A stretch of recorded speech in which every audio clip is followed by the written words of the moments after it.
Olá, irmãos, a paz do Senhor. Estamos aqui com mais uma aula do nosso curso básico de teologia. Hoje, livros históricos do curso do Seminário Eire Cristã, que é mantido e administrado pela Igreja Evangélica Assembleia de Deus, Ministério Jardim América, em Goiânia, estado de Goiás. Hoje nós vamos para o capítulo de número 2, no livro de Juízes, onde nós vamos começar a nossa meditação de hoje. Muito bem. Primeiro, com relação à autoria, não há informação segura quanto à autoria de Samuel, que Samuel fora o autor, mas a tradição garante que Samuel escreveu o livro de Juízes. Tradicionalmente, o povo de Israel afirma que foi Samuel. Por outro lado, também não conhecemos nenhum confronto válido que elimine a possibilidade de ser Samuel que escreveu o livro de Juízes. A data. Há muitas dúvidas, com relação, com base em informações internas e externas acerca das datas. Esses livros muito antigos, como é o caso desse aí, é mais difícil de se pontuar uma data de sua confecção.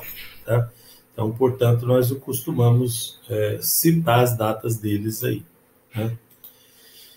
O propósito. O livro de Juízes está dividido em 3 partes, três partes distintas em todo o seu conteúdo, que são, primeira, a necessidade de líderes consagrados por Deus para tomar frente do povo e resolver os seus problemas, os problemas do povo. A segunda, prova clara da longanimidade de Deus em relação ao povo rebelde, o povo de Israel. Esse período aí é marcado pela rebeldia desse povo. E terceira, a fidelidade de Deus pode existir e existe no meio da apostasia, no meio da rebeldia desse povo. Versículo-chave, que os livros da Bíblia costumam trazer um versículo-chave que manifesta ali todo o conteúdo do livro. Nesse aí não é possível, porque são vários os versículos, algumas sugestões do autor aqui, como versículos chaves desse livro. Destaque. Um destaque importante é a primeira guerra civil entre as 9 tribos e meia e as 2 tribos e meia, de Israel. 9 tribos e meia, aconteceu o seguinte, tinha ali, quando o povo foi entrar na terra de Canaã, eles já tinham pedido para Moisés, uma parte do povo tinha pedido para Moisés para ficar aquém do Jordão, do outro lado do rio Jordão. E essas 2 tribos e meia, para ficar do lado da Transjordânia, do lado de Gileade, do lado de Moabe, do lado de Amon, do outro lado do rio Jordão. E as 9 tribos e meia atravessaram o Jordão para a Terra Prometida. Acontece que houve desavença entre esse povo. Tinha lá um trato deles ajudarem o povo a tomar posse, depois voltaria, depois que voltaram, teve outras guerras e aí acabou tendo esse conflito aí. Então teve uma guerra civil muito forte entre as tribos que estavam de um lado do Jordão e as tribos que estavam de outro. No prefácio do livro de Juízes, capítulo 1, depois da morte de Josué, o povo de Israel ficou sem líder, embora Caleb tenha permanecido vivo com eles. Caleb, companheiro de Josué, dos que vieram da outra geração. Falo disso daqui a pouco. Porém, de acordo com a visão geral do livro, naquele tempo não havia rei em Israel e por isso faltava coordenação, faltava governo, faltava autoridade, faltava justiça. E uma nação não vive sem essas coisas aí. Enquanto o livro de Josué fala de grandes vitórias, o livro de Juízes fala de muitos fracassos do povo de Deus, por causa da idolatria, por causa da desobediência, por causa da apostasia desenfreada. Então, o livro cobre em torno de 350 anos, Conta a história desses 350 anos aí, resumidamente. O ponto básico do fracasso foi não influenciar dentro da vontade de Deus. Então, o povo de Deus não estava influenciando dentro da vontade de Deus. E aceitou a influência fora da vontade do Senhor, né, para o mal vencer. Então, para que o mal vença, o bem, basta o bem não se impor, né? Se não tiver o bem, o mal vai prevalecer certamente, tá? Então, essa aí é o ponto básico do fracasso do povo de Israel naquele tempo, tá? Tudo bem. No item 2, fala da falha de Israel na conquista, tá? A falha, porque Israel errou na hora da conquista. Estou aqui no final da página, vamos ver aqui, 32, tá? Aqui no final da página 32, falha de Israel na conquista, só para vocês acompanharem aí, quem está com material impresso. O julgamento de Deus contra Israel. Por que houve o julgamento de Deus? Porque Deus julgou esse povo. A maioria dos israelitas daquele tempo não conhecia Deus pessoalmente, né? No tempo dos juízes, tá? Porque a geração passada, anterior, que presenciou os milagres da saída do Egito, que presenciou no deserto, né, os livramentos de Deus, os milagres de Deus, e conhecia a lei de Deus ali, né, através de Moisés, tinha morrido toda, sobraram só 2, Josué e Caleb. Lembra do Caleb lá? Então, quando Josué morreu, o Caleb continuou vivo, mas aí o Caleb não era um líder como Josué, não foi, né, levantado como líder como Josué. Então, a nação ficou meio desgovernada ali, tá? Então, o Israel que entrou na Terra Prometida, né, o povo de Israel que entrou na Terra Prometida, era a outra geração, era a segunda geração, não a primeira. Então, aquele povo ali que entrou na Terra Prometida é que começou a dar esse tipo de problema aí, né, para Deus, tá? E para eles mesmos, né? Então, fizeram os filhos de Israel o que era mal aos olhos do Senhor, está Juízes 2:11, tá? O que era mal aos olhos do Senhor, e serviram aos Baalins, a Baal, a Astarote, tá? Que são divindades, que são idolatrias da época dos cananeus, tá? Esse foi o motivo por que Israel sofreu tantas derrotas, né? Pois provocavam, né? Pela idolatria, eles provocavam a Deus, tá? E Deus ficou irado e Deus os entregou, né? Nas mãos de espoliadores, né? Que tiravam tudo que eles tinham, tá? Eles não podiam vencer os inimigos, porque por onde eles saíssem, né? A mão do Senhor era contra eles, para o mal. Em vez de Deus ajudar eles, Deus era contra eles, né? Mas o próprio Deus, né, que levantou inimigos para oprimir, para derrotar Israel, também chamou e preparou juízes para livrá-los das mãos dos seus opressores, tá? Porém, mesmo diante dessa dificuldade toda, os gemidos do seu povo debaixo da opressão inimiga movia o coração de Deus em favor deles, tá? Porque era o povo escolhido de Deus, era o povo de Israel, né? Como era o povo escolhido, quando vinha a opressão, né, eles desobedeciam, tal, né? E quando vinha a opressão, eles clamavam, Deus ouvia, né? Então, qualquer semelhança com os nossos dias não é coincidência, né? Porque às vezes a gente fica olhando para eles aí e pensa, não, isso é com eles, não é comigo, né? Mas continua a mesma história, tá? O povo se afasta de Deus, o povo se esfria, o povo, né, vão se distanciando, de repente, né, começa a surgir inimigos, começa a surgir situações, aí Deus levanta alguém para ajudar e tal, porque ele não pode ouvir o clamor de um coração, tá, oprimido, né, do seu povo, tá, daqueles que nele confiam. Aí na página 34, vou pôr um pedacinho aqui, né,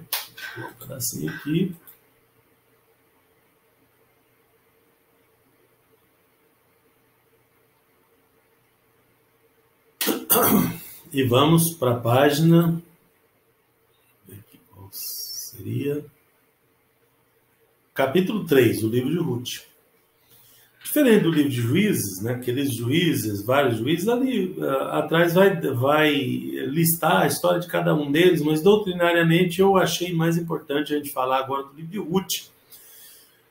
Porque doutrinariamente, é um livro muito mais rico, né? Lá mais é um livro histórico que conta a história do juiz e dessa apostasia, levanta, cai, tá? Nesse mesmo tempo, aconteceu a história de Ruth, tá? Nessa mesma época, tá? O autor do livro de Ruth não se sabe com certeza, mas a tradição afirma que foi Samuel também, tá? Mas o conteúdo parece afirmar que o livro foi elaborado depois da morte dele, tá? A data também é indefinida, né? Por conta dessas dificuldades aí, e é apontado como tendo sido escritas aí pelo século XI ao século V antes de Cristo, tá? O cenário histórico do livro de Ruth, tá? Traz muitas evidências culturais relacionadas a certos fatos, né? Da cultura de Israel. É muito importante para nós entender um pouco disso aí, para que a gente possa compreender a forma de agir de Deus, tá? Porém, o que se pode afirmar com maior segurança é que os eventos narrados ocorrem simultaneamente ao tempo de juízo, na mesma época do tempo de juízo, tá? Isso podemos afirmar. Esse período vai da morte de Josué, né, do final da carreira de Josué, até a ascensão de Samuel, que foi o último juiz aí, o que deve ter ocorrido entre os séculos XII e século XI. Lembrando que antes de Cristo, né, de AC, antes de Cristo, conta-se ao contrário, tá? 12, 11, 10, não, até Cristo. 9, 8, 7, até Cristo, tá? Por isso que vem sempre ao contrário aí, ok? O propósito do livro de Ruth. Todo o conteúdo de Ruth tem o objetivo de demonstrar que Noemi, Ruth, nora de Noemi, né? Noemi, sogra de Ruth, e Boaz, que veio a ser o marido de Ruth, permaneceram fiéis a Deus no meio de uma sociedade desmoronada, tá? Moralmente, né? E Noemi, sendo de Belém, né? Lugar onde Jesus nasceu, tá? E Ruth sendo moabita, né? Moabe do outro lado do Jordão, né? Naquela terra do outro lado do Jordão. Os moabitas que moravam ali não eram de Israel, mas em cima tinha ali 2,5 tribos de Israel, mas ainda tinha o povo de Moabe. E esse povo de Moabe foi nessa região dos moabitas que ela foi morar, tá? Que Noemi foi morar. Saiu de Belém, de Judá, né? Belém é uma cidade do termo da herança de Judá, que fica bem próximo de Jerusalém. Belém é a primeira cidade do termo de Judá. E Belém, de Belém até Jerusalém é muito perto. Jerusalém do termo de Benjamim, tá? A herança de Benjamim. Jerusalém não é na Judéia. Belém é na Judéia, tá? Judá, né? Da herança de Judá. Depois, quando, né, acabou tudo isso, aí unificou e virou Judéia tudo. Todos os, né, toda aquela região ali virou Judéia por causa do nome Judá. Mas na divisão, os filhos de Benjamim ficaram com a região de Jerusalém, né, e um pedaço ali até emendar com os efraimitas, né, os filhos de Efraim na região montanhosa um pouco acima, tá? Então, ela sai da terra de Judá, né, de Belém da Judéia, e vai para Moabe, tá? Chegando em Moabe, do outro lado do Rio Jordão, né, ali com o seu marido, seus filhos, né, eles foram morar ali, tá? Já conto a história para vocês. E Deus usou as duas, né, Noemi e Ruth. Ruth veio a ser nora de Noemi lá em Moabe, tá? E Deus usou as duas, Ruth e Noemi, para provar que a redenção pode ser real por meio de um parente levantado por Deus. Esse Boaz, para nós, ele é um tipo de Cristo, um tipo de remidor. Remir redimir, redenção, é a mesma coisa. É pagar o resgate, é pagar o preço. Tá? Então, o Boaz, ele pagou o preço da remissão, de redimir. Tá? As duas. E no nosso caso, Jesus pagou o preço, ele nos remiu, tá? Pagou o preço da nossa salvação. Guardadas as proporções, é claro, né? Ele serve de tipologia da operação de salvação planejada por Deus, tá? Então, teologicamente, é muito importante a história desses três personagens aí para nós. Versículo-chave do livro de Ruth. Aí já dá o versículo-chave, né? Diferente do livro de Juízes, que tem vários, né? Olha ele, eu vou ler, que é muito bonito, um dos versículos mais bonitos da Bíblia, né? A gente vê a beleza poética disso aí, é lindo demais, né? Disse, pois, Ruth, não me instes para que te abandone e deixe de seguir-te, porque onde quer que tu fores, irei eu. E onde quer que pousares, ali pousarei eu. O teu povo é o meu povo, e o teu Deus é o meu Deus. Aqui se vê um coração apegado ao outro, né? Ou seja, o coração de Ruth com grande afetividade ao coração de Noemi, sua sogra. Hoje a gente vê muita piadinha, brincadeira com relação à sogra, né? Mas não, as noras costumam ter um apego, né, real com a sua sogra, quando, né, principalmente no meio do povo de Deus. E aí é um caso desses, tá? Lembrando que Ruth era moabita, não era israelita. Tá? Ela casou com o filho de Noemi. Então, ela passou para a família pela adoção, mas ela era natural do meio dos moabitas ali. Tá? Destaques. As pessoas destacadas no livro são Ruth, Noemi e Boaz. Tá? Os lugares são Belém de Judá e Moabe. O povo de Judá, com relação aos moabitas, né, eram rivais. Né? Eles não tinham nenhuma amizade, nenhum interesse uns nos outros, tá? E ali, para fugir das dificuldades, dos problemas, atravessa Noemi com a sua família, né? Com o seu marido, Elimeleque, né? Com os seus 2 filhos, né? Atravessa para a terra de Moabe. E foram habitar ali, tá? Correndo de dificuldades que estavam tendo do outro lado. Muito bem, e o título do livro, né? O título é derivado da personagem principal, que é Ruth, né, a moabita, que se casou com um judeu, e este agindo como remidor de seu parente, que havia falecido, Elimeleque. Tá? Casou com um judeu, que era Boaz, né, depois que voltaram para trás. Toda a narração envolve Ruth, Noemi e Boaz. Tá? Toda a narração do livro aí. Bom, vê se Deus criou a Ruth, e guiou, né, Ruth, e ela foi respigar no campo onde poderia encontrar um remidor, né? Então elas voltaram de Moabe para Belém. Lá em Belém, né, as duas ficaram ali uma certa dificuldade financeira. As mulheres naquele tempo eram muito dependentes do homem, era uma sociedade completamente diferente da que nós vemos hoje, tá? Mas tinha umas leis que protegiam o órfão, a viúva, né, o necessitado. Tá? Na própria lei de Deus tem as leis de proteção. Nessas leis de proteção, quando a pessoa colhia a sua lavoura, ele não podia voltar para pegar o que caísse ali, o resquício que caía. Os colhedores eram instruídos, trabalhavam para ter perdas mínimas na lavoura. Mas ficava, né, grãos para trás, ficava uma parte para trás. Aquela parte era destinada ao pobre, ao órfão, à viúva. Isso era controlado pelo dono da lavoura. Ele permitia essa ou aquela pessoa para evitar os engraçadinhos, os outros, né? Falava, não, essa é fulana, essa é ciclana. Então, ela saiu para respigar. Respigar é justamente pegar essa soca, que nós chamamos aqui no Brasil de soca, né, da lavoura, né, junto com os outros necessitados. Levava um saco ali e ia colhendo aqueles grãos que sobraram, aquelas migalhas que sobravam, tá, ali no campo.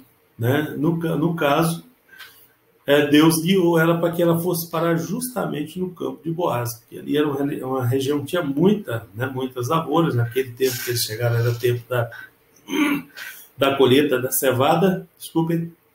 Então, elas estavam ali em necessidade.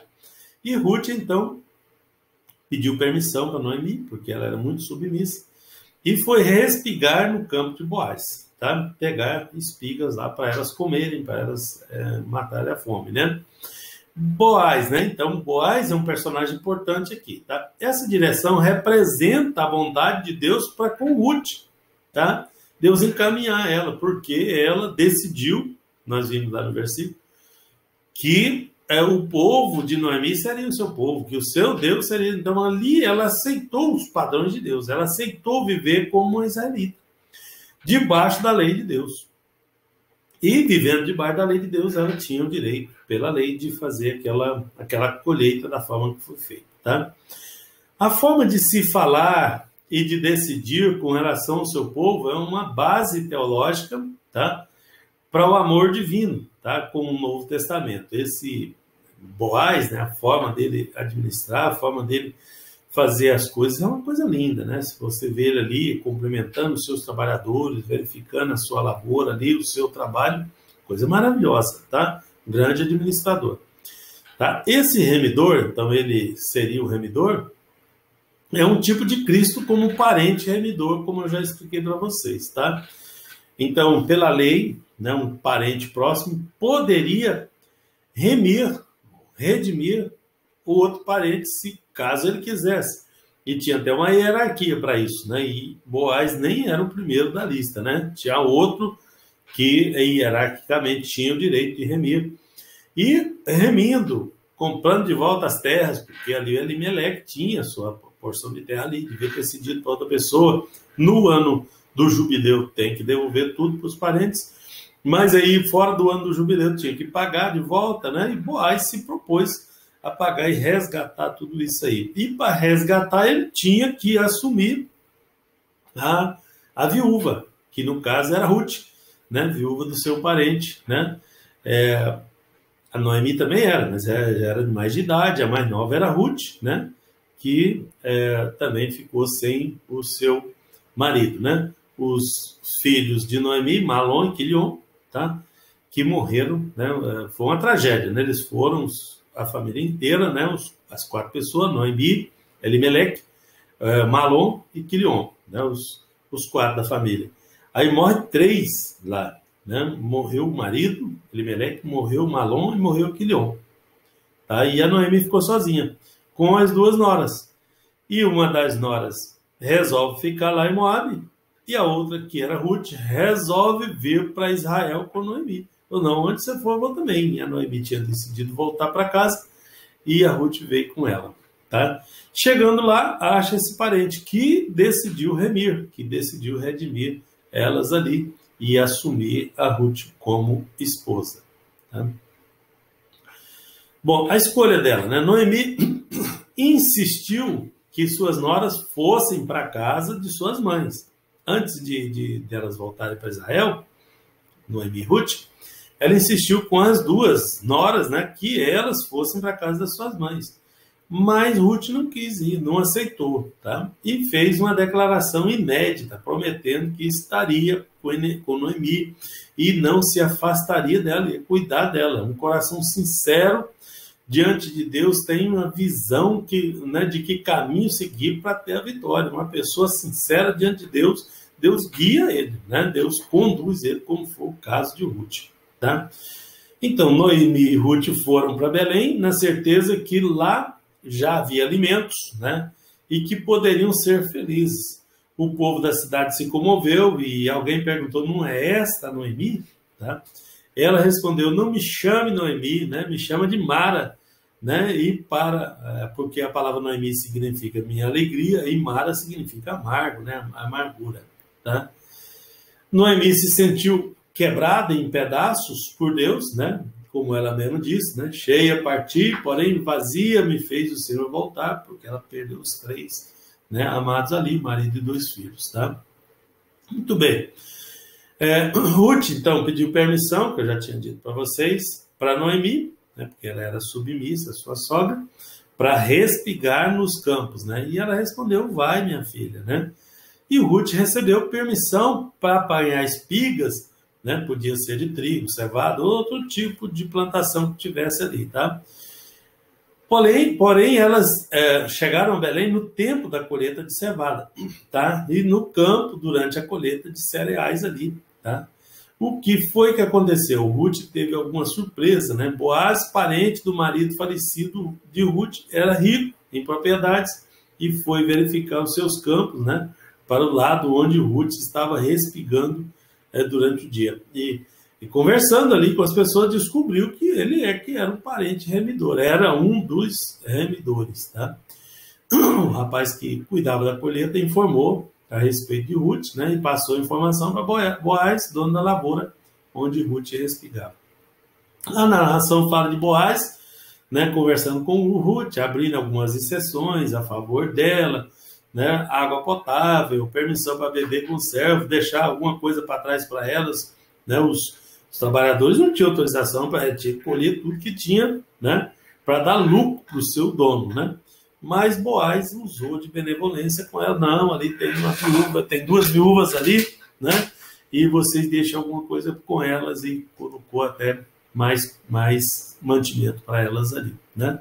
Porque ele era um homem bom, um homem temente a Deus, né? E provavelmente mais velho do que Ruth, né? Porque ele chama ela de minha filha, né? Então, aconteceu isso. E Noemi, então, interfere, né? O interesse de Noemi no sentido que Boaz se casasse com Ruth, porque precisava dessa interferência, já que ele seria um dos remidores, né?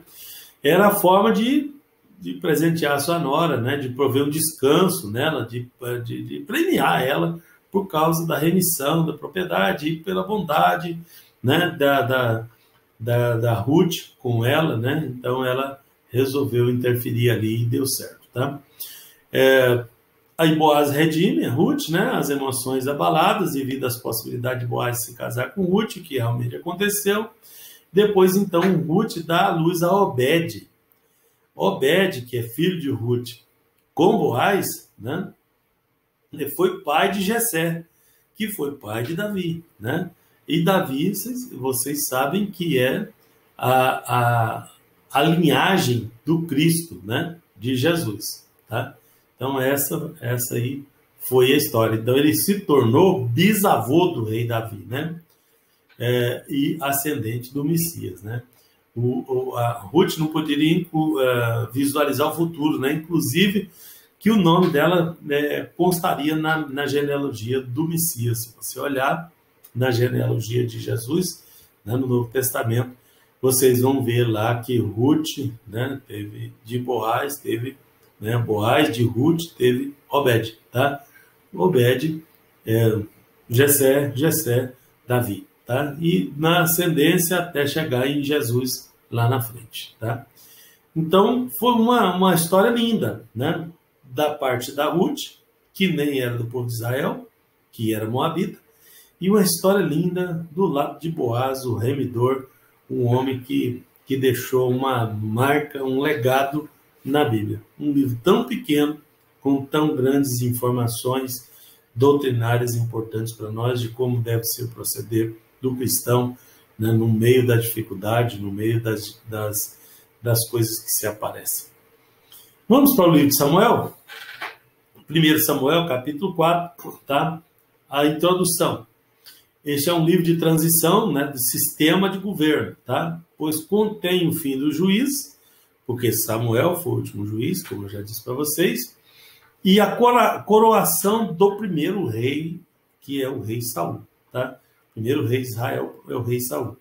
Assim, o livro de 1 Samuel narra a transitiva da teocracia, que era o governo exercido por Deus. Veja, no tempo dos juízes, apesar da corrupção, da maldade, da idolatria, da apostasia, era Deus que estava no controle, né? Os homens ali, os juízes e tudo, eles não funcionavam como um rei, ele era só um libertador de Israel colocado ali pelo próprio Deus, tá? Mas o erro, né, do governo teocrático, da forma de governo teocrático que aconteceu com Israel, foi do lado de Israel, não do lado de Deus, né? Porque Deus não interfere diretamente. Se o povo obedece, Deus abençoa. Se o povo não obedece, Deus encolhe. E aí eles tiveram muitos contratempos por conta da própria desobediência e apostasia, tá? Bom, e aí estava a transitiva de teocracia, que era o governo de Deus, né? Através do próprio Deus, para a monarquia, que é o governo através de um homem, né? De um rei, tá? Depois de tanto sofrimento, né, com os sacerdotes e juízes corruptos, né, e o povo de Israel, então, resolve querer reis para governá-los. Eles pedem um rei. Na realidade, a monarquia não seria capaz de resolver as dificuldades pelas atitudes erradas deles, né? A teocracia não deu certo por causa do erro deles, tá? Trocar a forma de governo não ia mudar o coração deles, né? Eles iam continuar errados. Só agora ia funcionar de outra forma, né? Porque a monarquia é outra história, tá? Mas nas almas deles, eles alimentavam a esperança de uma solução, como os povos vêm alimentando esperança de solução na mão de políticos desde que o mundo é mundo, né? Note-se, no entanto, que a tendência israelita era influenciada pelas nações vizinhas, que nada tinham a ver com Deus. Eles pediram para si um rei porque olhavam para os outros povos e lá tinha um rei, né? Tinha aquela pompa toda, tinha aquela coisa toda, aquela vaidade toda de ter um rei, e foi o que eles pediram, né? Eles eram povos pagãos, né? Eram desprovidos do conhecimento do Criador, tá? Do projeto de redenção pela promessa do Messias. Eles não sabiam disso, tá? Mas os conflitos internos e externos eram muitos, e eles pensavam que a presença de um rei seria suficiente para resolver aqueles desentendimentos entre eles e as guerras com os outros povos ali, né? Que certamente iriam acontecer. Sobre a autoria do livro de 1 Samuel, conforme Crônicas 29, Samuel, Natã e Gade escreveram os atos do rei Davi. E os atos do rei Davi estão descritos aqui nesse livro, né? Com base nessa informação, entretanto, os eruditos atribuem todo o livro antes, né? Escritores autógrafos são os originais, tá? Do Antigo Testamento, né? Samuel, como servo de Deus, era sacerdote, juiz, profeta e também escritor sagrado. E foi um dos escritores, acredita-se, né, que seja Samuel, um dos escritores desse livro que leva o nome de 1 Samuel, que fora colocado esse título muito depois, só veio aparecer esse nome aí, lá na Septuaginta, que é a versão que foi transliterada do hebraico para o grego, tá? Muitos anos depois, tá? Desses fatos aqui, tá? Mas acredita-se que foram os três, Samuel, Natã e Gade. Natã e Gade eram profetas também, tá? Como Samuel. A informação dada pela referência citada, porém, não garante que Samuel tenha escrito todo o livro, né? Que leva o seu nome, pois a sua morte é narrada aí nesse próprio livro aí. Porém, é possível que Natã e Gade tenha completado, né, a narração, e acredita-se nisso.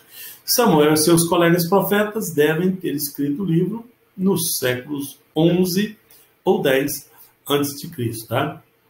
Os fatos narrados, né, parecem terem ocorrido por volta do ano 1050, tá? Aproximadamente, no tempo do rei Davi, tá? Dentre muitos outros, né, 3 nomes se destacam no primeiro livro de Samuel e merecem uma avaliação profunda para se conhecer as possibilidades dos seres humanos, né? São eles. Samuel, que foi o último juiz, foi sacerdote, profeta e escritor. Interessante, né? Que ele nem era da linhagem dos sacerdotes, e foi sacerdote por adoção, também nos remetendo a avaliar também o plano de salvação de Deus, né? Que nos transforma em servos por adoção, do mesmo modo que foi Samuel aqui, que Samuel não era dos filhos de Levi, não era levita, tá? Que era um dos requisitos para ser sacerdote. Saul foi o primeiro rei que se levanta e cai diante do povo, tá? Então, Saul, o primeiro rei na escala da monarquia, o próprio Samuel o ungiu, coroou como rei, tá? E cai diante do povo. E Davi foi ungido, foi preparado para ser rei de Israel na sucessão de Saul, tá? Mesmo antes de acontecer a sucessão, Davi já estava preparado. Na página 51, né? Em 1 Samuel, capítulo 8, versículos 7 a 9, né? Tem esses versículos aí que diz assim: disse o Senhor a Samuel: ouve a voz do povo em tudo quanto te dizem, pois não te tem rejeitado a ti, antes a mim me tem rejeitado para que não reine sobre eles. Conforme toda a obra que fizeram, desde o dia em que tireis do Egito até o dia de hoje, a mim me deixaram, e a outros deuses serviram. Assim também fazem a ti. Agora, pois, ouve a sua voz.